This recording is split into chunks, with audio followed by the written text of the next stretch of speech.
Hello everyone, welcome to our YouTube channel online pharma Mantra. Friends, आज की इस video में हम लोग डिस्कस करेंगे ह्यूमन ब्रेन के बारे में। So before starting the video, in the previous video we have already discussed about the basic concept of nervous system, in which nervous system is divided into two parts. First of them, central nervous system. Second one is peripheral nervous system. Central nervous system is further divided into two parts, brain and spinal cord.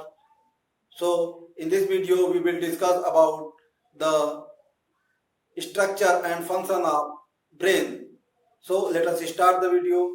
तो हम लोग सबसे पहले ये जानेंगे कि brain के internal part तक पहुंचने के लिए कौन कौन सी कवरिंग होती है। उस कवरिंग को क्रॉस करने के बाद ही हम ब्रेन के इंटरनली पार्ट से मुलाकात कर सकते हैं।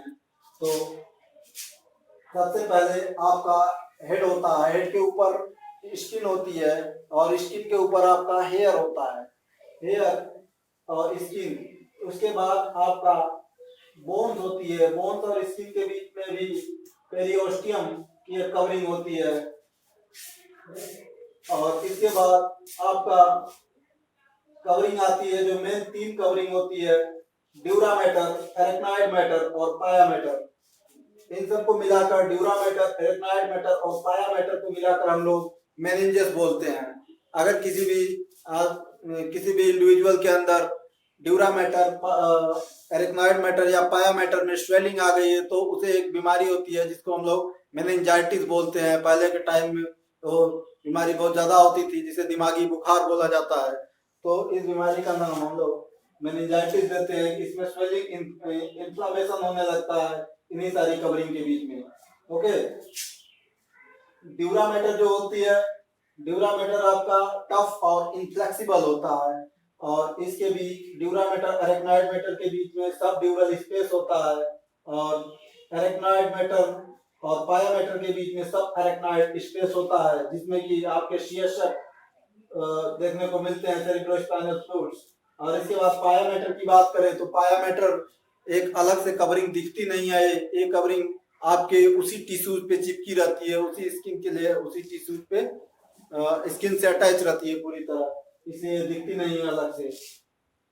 तो ये हो गया। हम इसके बाद अब पाया मैटर के बाद हम लोग ब्रेन में इंटर करेंगे अंदर और सारे पार्ट्स के बारे में देखेंगे। तो एक फ्लो चार्ट के माध्यम से हम लोग सबसे पहले देख लेते हैं brain.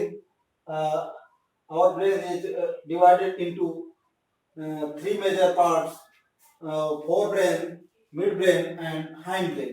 Forebrain is subdivided into diencephalon, limbic system and cerebellum.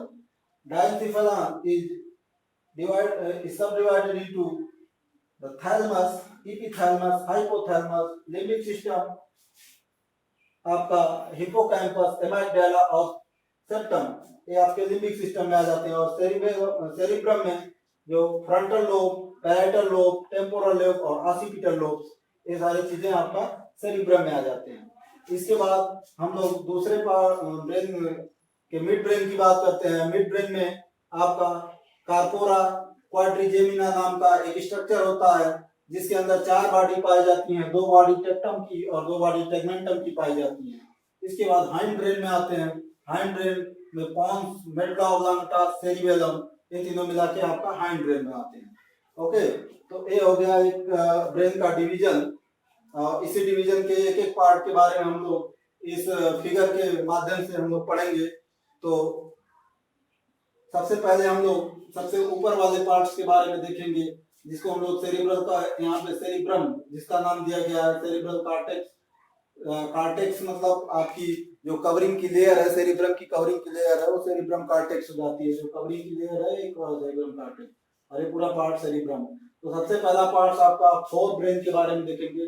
Fore brain देखिए, यहाँ पे जो भी ग्रीन कलर से शेडिंग की गई, ग्रीन कलर से लाइनिंग की गई है, ये यहाँ से लेकर आपका यहाँ तक पूरा फोर ब्रेन है। फोर ब्रेन के अंदर सेरिब्रम या सेरिब्रल कॉर्टेक्स बोल सकते हैं, और इसके बाद limbic system, thalamus, epithalamus, hypothalamus, ये सारी चीजें आपकी फोर ब्रेन के अंदर आ जाती हैं।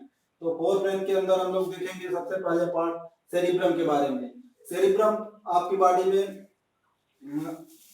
दो हेमिस्फीयर में डिवाइड होता है। जैसे हम अगर इस तरह से किसी को खड़ा कर दिया जाए, मैं ही खड़ा हो जाऊं, तो यहाँ पे जो आपका सेरिब्रम है ये आपके ब्रेन को दो हिस्सों में डिवाइड करता है, एक लेफ्ट हेमिस्फीयर और एक राइट हेमिस्फीयर। लेफ्ट वाला हेमिस्फीयर जो होता है वो राइट की कंट्रोलिंग करता है और राइट वाला हेमिस्फीयर वो लेफ्ट के ब्रेन के पार्ट की कंट्रोलिंग करता है। और ये देखिए यहाँ पे जैसे दोनों हेमिस्फीयर में डिवाइड हो गया, मान लीजिए ये आपका दोनों हेमिस्फीयर है, ये डिवाइड बीच में से हो गया, लॉन्गिट्यूडनल डिवाइड होता है। और ये डिवाइड हुआ तो इसके बीच में कम्युनिकेशन के लिए कुछ तो जरूरत होगी, नहीं तो ये कैसे एक दूसरे से कम्युनिकेट कर पाएंगे या एक दूसरे से अटैच नहीं रह पाएंगे। तो इन दोनों के अटैचमेंट के लिए या कम्युनिकेशन के लिए इसके अंदर नर्व फाइबर्स के पूरे एक जाल होता है, नर्व फाइबर के एक नेटवर्क इसके अंदर फैले रहते हैं। जो देखिए बीच में डिवाइडेशन है, एक इसको हम लोग कार्पस कोलेजम बोलते हैं, इस नर्व सेल को कार्पस कोलेजम बोलते हैं। इसी के थ्रू ये दोनों हेमिस्फीयर एक दूसरे से कनेक्ट रहते हैं। अब इसके बाद सेरिब्रम का हम लोग में बताया गया, सेरिब्रम में आपको 4 लोब्स बताए गए, frontal lobe, parietal lobe, temporal lobe, occipital lobe. तो हम इन चारों लोब्स की एग्जैक्ट लोकेशन देख लेते हैं। तो देखिए सबसे ऊपर जो है ये आपका फेस साइड की तरफ, चेहरे की तरफ, इसको हम लोग फ्रंटल लोब बोलते हैं। उसके नीचे जो है उसको पैराइटल लोब बोलते हैं। ईयर साइड, कान की तरफ जो होता है, टेम्पोरल लोब्स जो होते हैं। ओके, और इसके बाद जो पीछे की साइड होता है ऑसिपिटल लोब। मतलब अगर हमको आप खड़ा कर लीजिए इधर साइड से, तो ये जो आपका फेस साइड है ये आपका फ्रंटल लोब में आ जाएगा, और ये बीच में जो है पैराइटल लोब आ जाएगा, और ये पीछे जो है ये ऑसिपिटल लोब आ जाएगा, और ये जो ईयर साइड दोनों है इधर आके टेम्पोरल लोब आएगी। तो सेरिब्रम की हमने लोकेशन देख ली। अब सेरिब्रम की हम लोग फंक्शन देखते हैं, एक्टिविटी क्या परफॉर्म करता है। मोस्टली ये वॉलंटरी एक्टिविटी के लिए परफॉर्म करता है ज्यादातर। तो आपका देखेंगे कंट्रोल ऑफ स्पीच, स्पीच की कंट्रोल, हमको कितना बोलना है, कैसे बोलना है, इसकी कंट्रोल कौन करता है? सेरिब्रम। आपकी इंटेलिजेंसी, आप कितने बुद्धिमान हो, कितने होशियार हो, इस चीज को कौन बताता है? सेरिब्रम।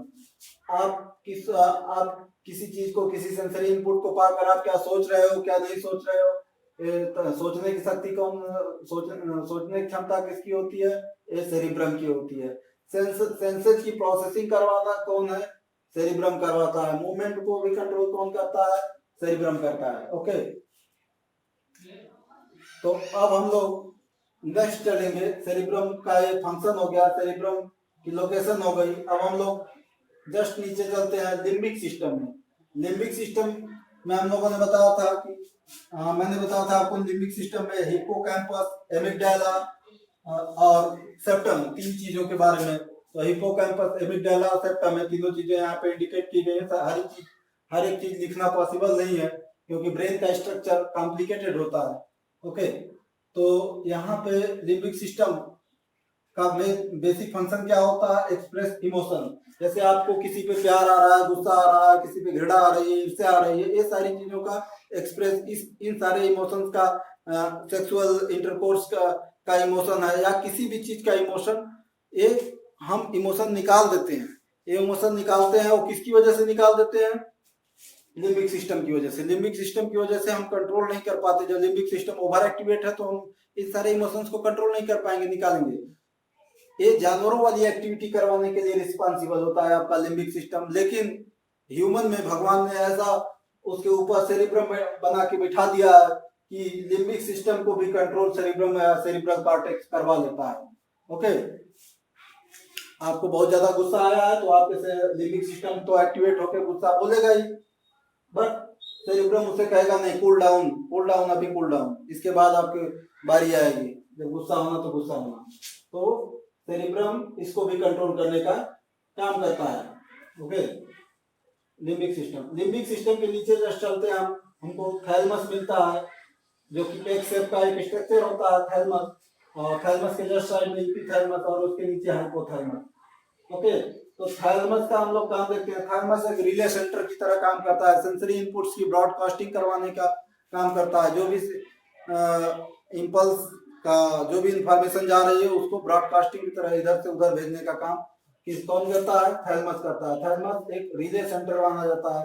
थैलेमस के अंदर जैसे कोई भी सेंसरी इनपुट थैलेमस के अंदर पहुंचा तो थैलेमस क्या करेगा, उसका जो टारगेट है ब्रेन के अंदर वहां पहुंचाएगा जहां पे उस इंफॉर्मेशन की प्रोसेसिंग होके उसको सही दिशा देनी है। तो ये थैलेमस उस इनपुट को आपका रिफ्लेक्स एक्शन के लिए या अन्य किसी काम के लिए भेज देगा, उस पोजीशन पे ब्रेन के अन्य हिस्सों में पहुंचा देगा। तो ब्रेन के वो हिस्से क्या करेंगे, मोटर न्यूरॉन्स या मोटर रिस्पांस भेजेंगे। मोटर रिस्पांस भेजेंगे किसके लिए? इफेक्टर मसल के लिए भेजते हैं। आपको बताया गया था इफेक्टर मसल के लिए मोटर रिस्पांस जाता है।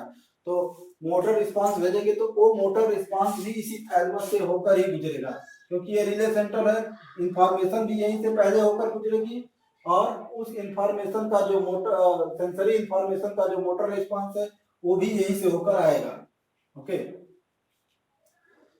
तो अगला आपका आता है एपिथैलेमस, या यहाँ पे इसको हम लोग पीनियल ग्लैंड्स भी बोल जाते हैं। तो पीनियल ग्लैंड्स को क्या कहा जाता है? बायोलॉजिकल क्लॉक कहा जाता है। जैसे आपको रोज के टाइम 7-8 बजे रात को आपको भूख लगती है, तो 8 बजने में 15-20 मिनट बचा रहेगा, तब आप कहीं भी रहोगे, यार भूख लगी है, आपको भले से घड़ी नहीं देखना है लेकिन आपके अंदर एक फीलिंग होने लगे कि भूख लगी है।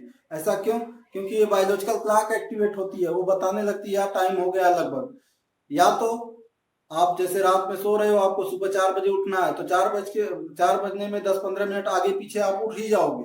क्यों उठ जाओगे? क्योंकि आपके माइंड में यह सेट हो चुका है, बायोलॉजिकल क्लॉक सेट हो चुकी है कि इतने बजे हमको उठना है, जागना। ओके, अब इसके बाद हाइपोथैलेमस की बात करते हैं। हाइपोथैलेमस का काम क्या होता है? बॉडी के टेम्परेचर को रेगुलेट करना, ईटिंग और ड्रिंकिंग, इन सारी प्रोसेस को रेगुलेट करना, भूख लगना, प्यास लगना, ये सब आपका हाइपोथैलेमस रेगुलेट करता है। इसके साथ साथ हाइपोथैलेमस बहुत सारे हार्मोन्स को भी सिक्रीट करवाता है पिट्यूटरी ग्लैंड्स के माध्यम से।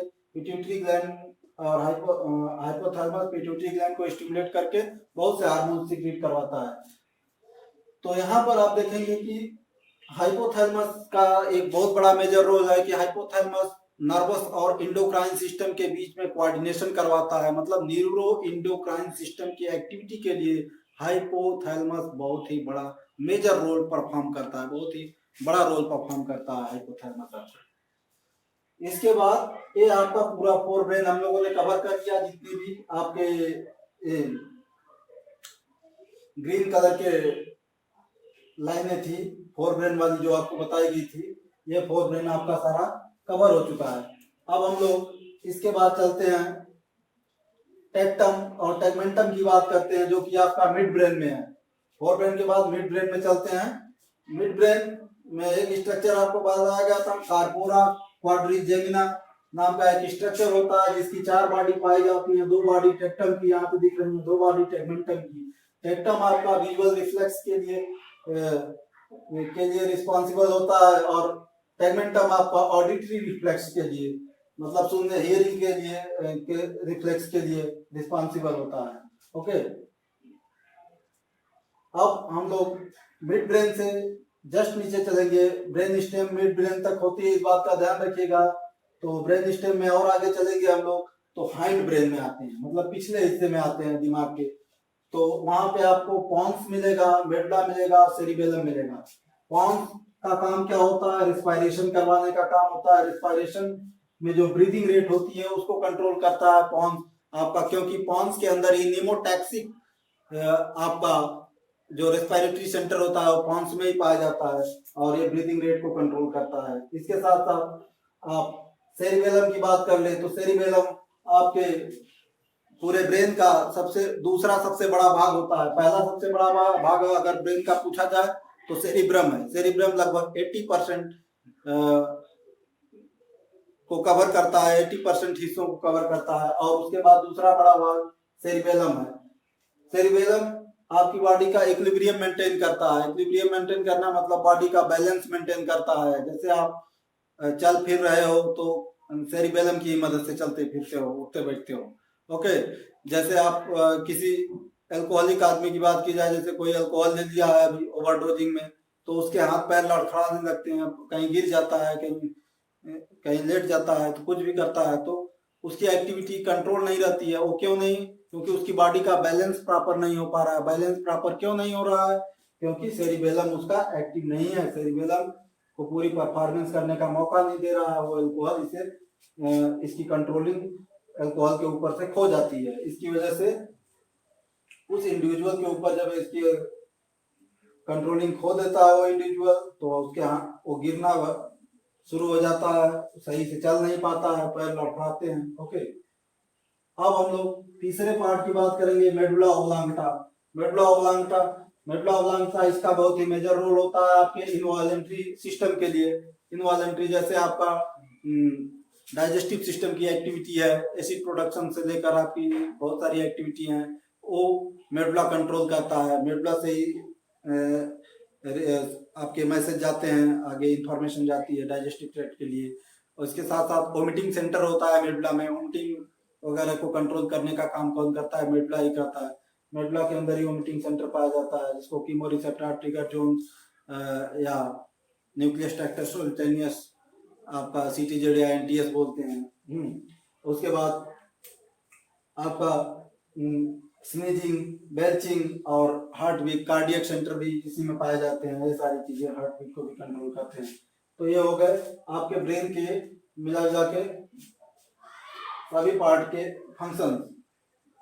हम लोगों ने सारे पार्ट्स के फंक्शन के बारे में स्टडी किया। तो पहले आपने हमको क्या बताया आपको? फॉरब्रेन में आपने थैलमस, फॉरब्रेन में आपने cerebrum, limbic system, thalamus, epithalamus, hypothalamus देखा। ओके, फिर इसके बाद मिड ब्रेन में टेक्टम, टेगमेंटम। फिर आपका हैंड ब्रेन में pons, cerebellum, medulla. Pons, cerebellum, medulla को मिलाकर इसको हम लोग हैंड ब्रेन बोलते हैं। और इसमें ब्रेन स्टेम भी होती है। इस चीज को कायदे से क्लियरली दिख नहीं रहा है। ये पार्ट यहाँ से लेकर आपका जो मिड ब्रेन होता है यहाँ तक ब्रेन स्टेम होती है। ब्रेन स्टेम से लगा हुआ मिड ब्रेन होता है। ओके, तो ये आपका फ्रंटल लोब के बारे में बताया गया। पैराइटल लोब, टेम्पोरल लोब और ऑसिपिटल लोब। फ्रंटल लोब अगर हमको यहाँ इस स्ट्रक्चर में देखना होगा तो फ्रंटल लोब हमारा ये हो जाएगा, फ्रंटल लोब, सॉरी, ये हो जाएगा हमारा फ्रंटल लोब, और ये हो जाएगा पैराइटल लोब हो जाएगा, और ये आपका ऑसिपिटल लोब हो जाएगा, और ये आपका टेम्पोरल लोब हो जाएगा। ओके, तो आई होप गाइस ये वीडियो आपको समझ में आया। अगर समझ में आया तो इसे लाइक, शेयर और सब्सक्राइब जरूर करेंगे, जिससे कि आने वाले वीडियो आपको इजीली अवेलेबल हो सके। Thank you, have a nice day.